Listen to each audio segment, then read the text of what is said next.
Os 40 dias de purificação de Maria acabaram e ela deve subir ao templo, lá para oferecer seu menino Jesus a Deus.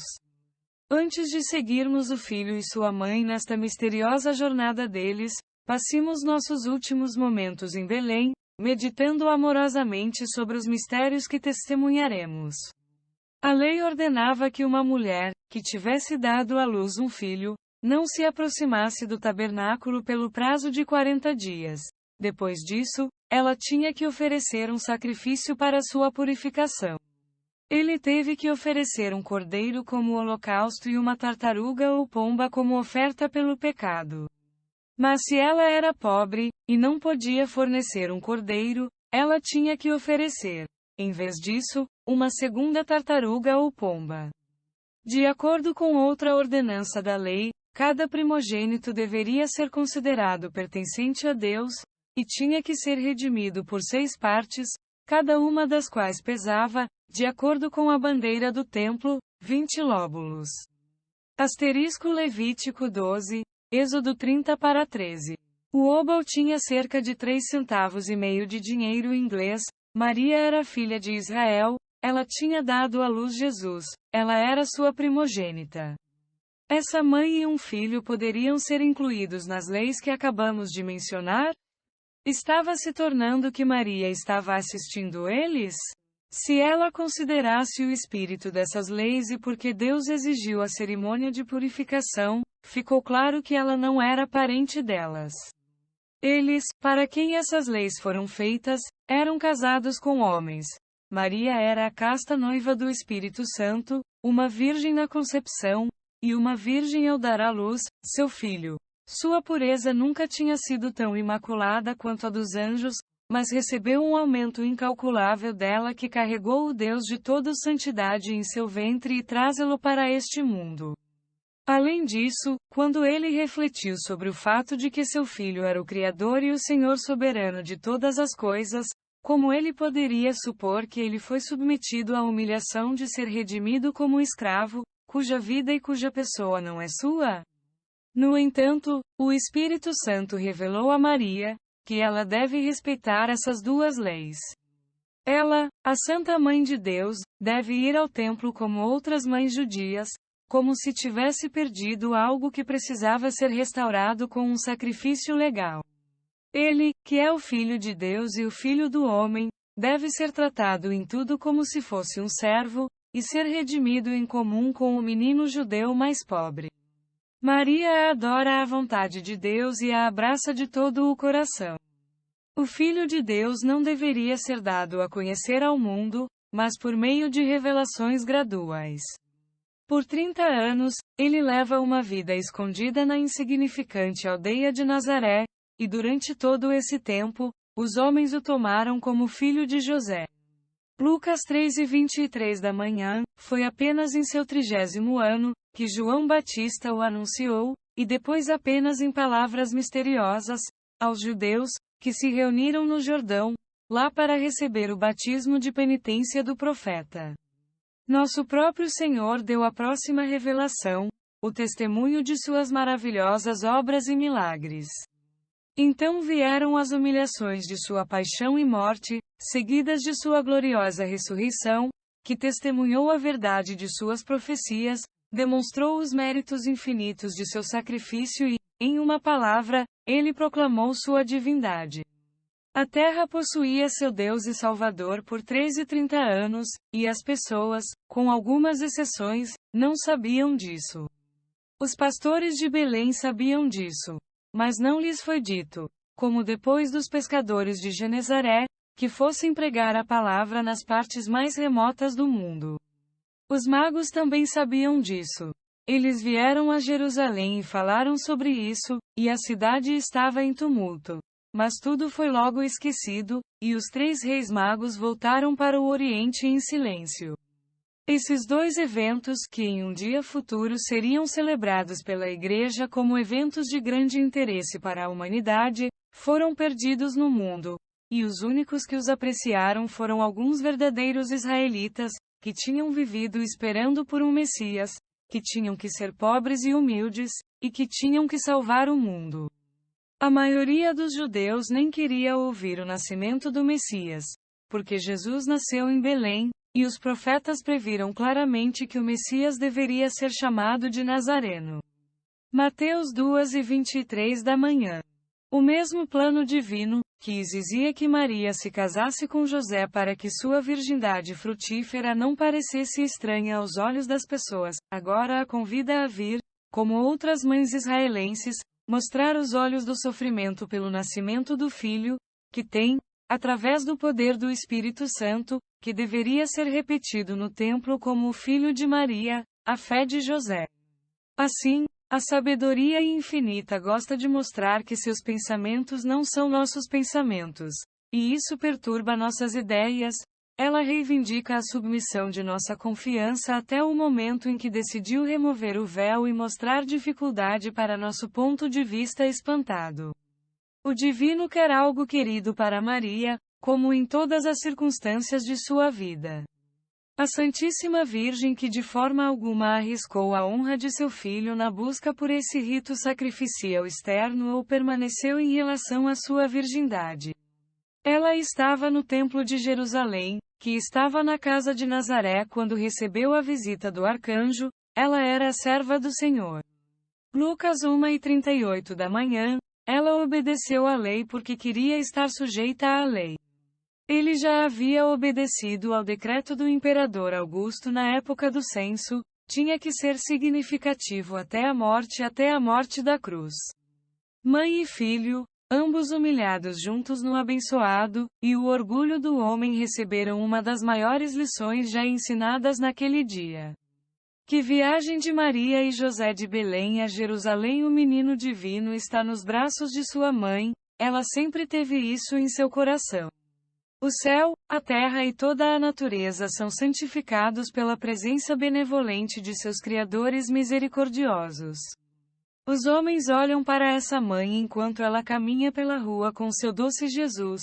Alguns ficam impressionados com sua aparência, outros a atravessam como se valesse a pena olhar para ela. Mas não havia ninguém na multidão que se perguntava que ele tinha estado tão perto de Deus que ele veio salvá-lo.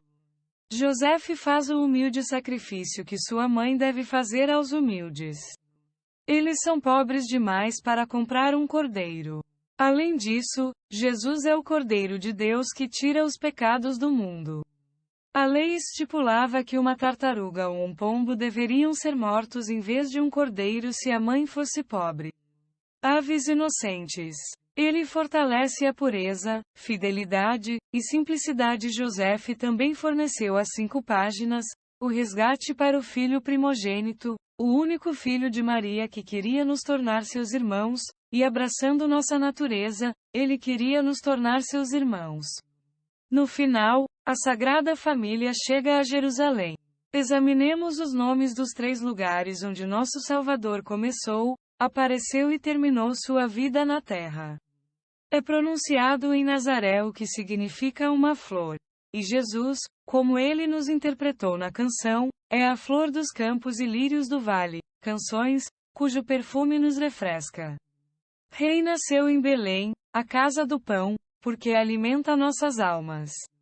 Ele morre na cruz em Jerusalém, e através de seu sangue ele restaura a paz entre o céu e a terra, a paz entre as pessoas, a paz em nossas almas, e neste dia, no livro de Atos de sua mãe, descobriremos que ele está nos dando a promessa dessa paz.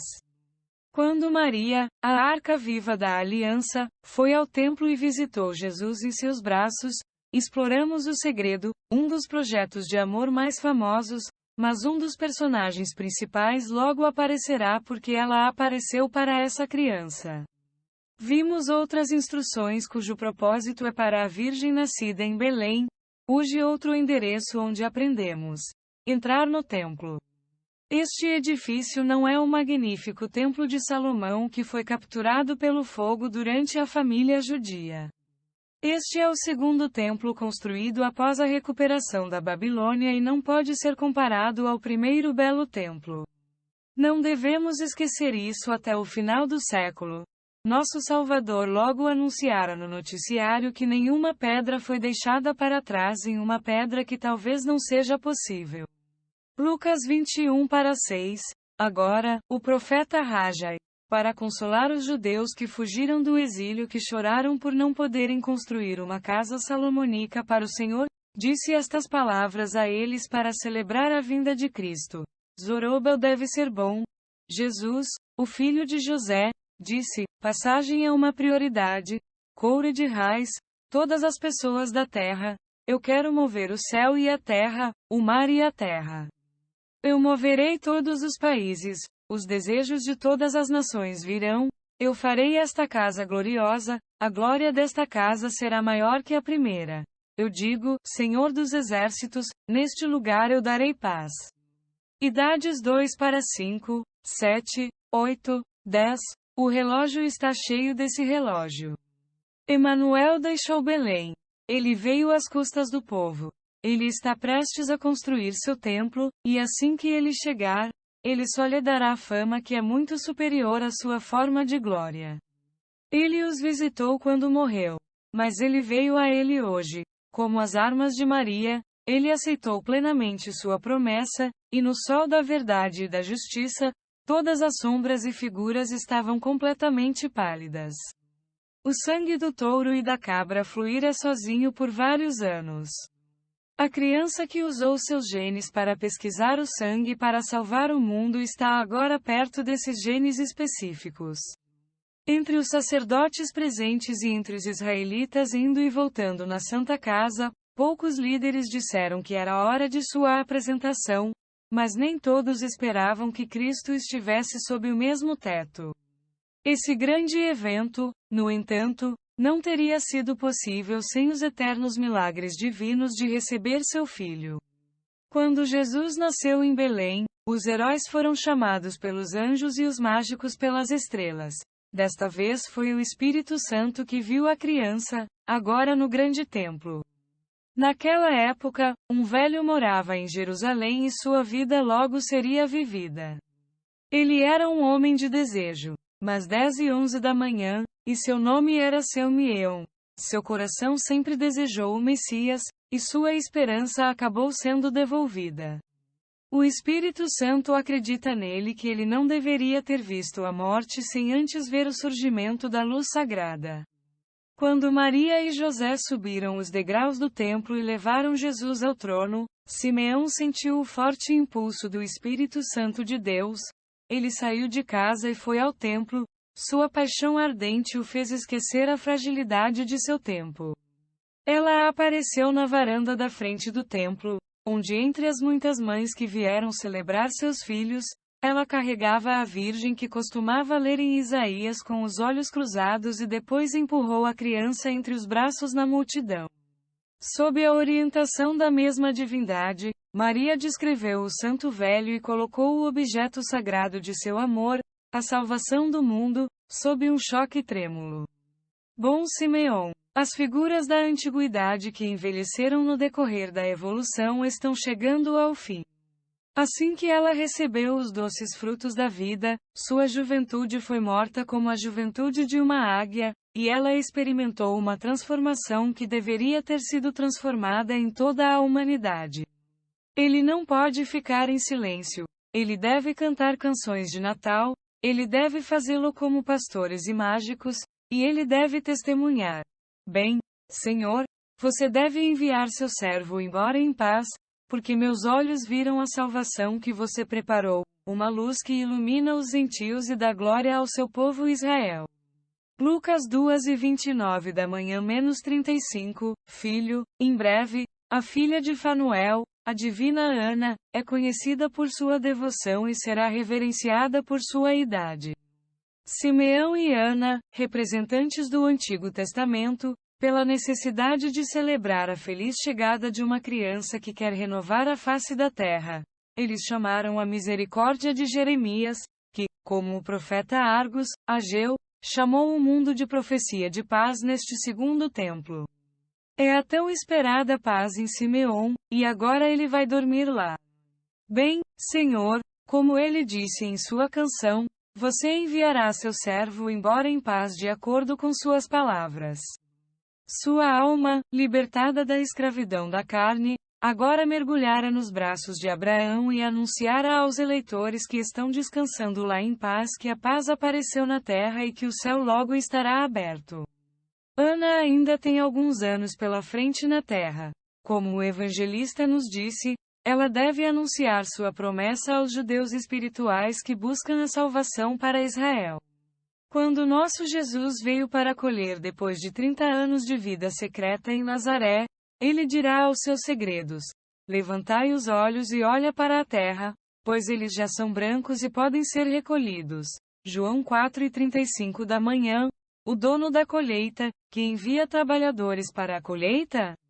Ao sapão 10:2, Simeão perguntou a Maria, a criança que ele daria ao Senhor. Os 2 pombos foram entregues aos pombos que compraram durante o voo, o preço do resgate havia sido pago.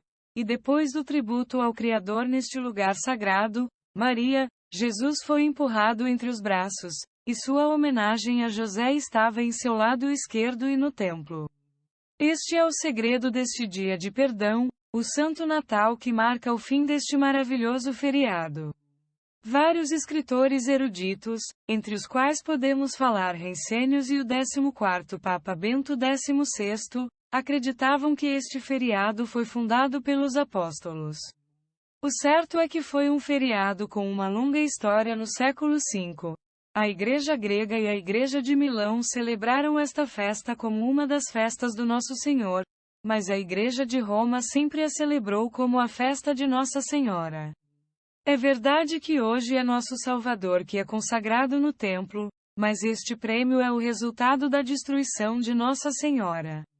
Os mártires mais antigos e os calendários ocidentais chamam isso a honra que a Igreja dá à mãe de verdadeiramente dar mais honra ao seu Filho de Deus, porque ele é o autor e o fim de todos os privilégios que honramos e honramos em Maria.